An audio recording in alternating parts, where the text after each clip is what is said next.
Татарская юрта, русская изба, чум, многонациональная деревня в центре Тюмени пестрит этническими красками. На городском бульваре раскинулись 22 подворья. Получился символический мост дружбы.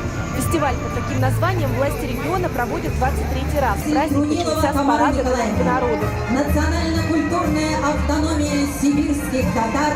Среди множества российских флагов на фестивале бросалось в глаза бело-голубое знамя сибирских татар. Но мы являемся частью большой российской семьи, поэтому, я думаю, никто не обидится, если я сегодня похожу с флагом сибирских татар. По данным социологических исследований, выше 90% жителей Тюменской области живут в добром соседстве. Всего в регионе проживает более 150 национальностей. Татарское население составляет 300 тысяч человек, включая Ханты-Мансийский и Маломенецкий округа. Менә безнең Сибир татарларның өенә рәхим итегез. Менә бу Павловик, борынкылар сукканнар, гасырда сугадылар, авылларда станоклар бар. Менә бу корама юрганнар булган, түшәкләр ясаганнар. Безнең Сас авылы күлләрдән торады, күлләр күпстә 3-4 күл кабар. Менә безнең Сас авылныкы табан балыгы. Подворье сибирских татар встречало гостей праздника национальными песнями, плясками, угощениями. Выставка народных умельцев. Самый теплый в мире бренд IBM представил старинные тюбетейки в современном исполнении. В социальном бизнесе задействованы мастерицы-пенсионерки из Елугоровска. Шьем мы старинные тюбетейки, вот эту под старину.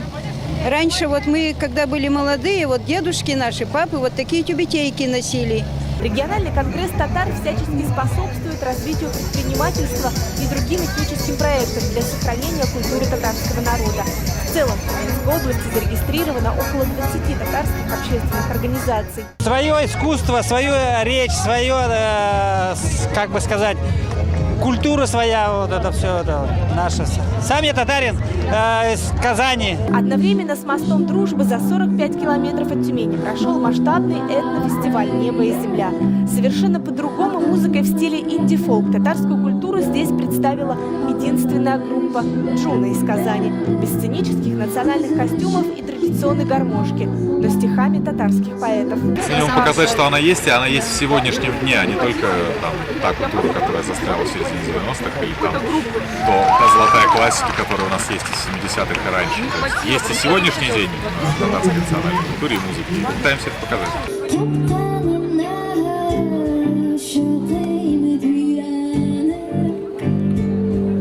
София Хайруллина, Марат Нигматуллин, ТНВ, Тюменская область.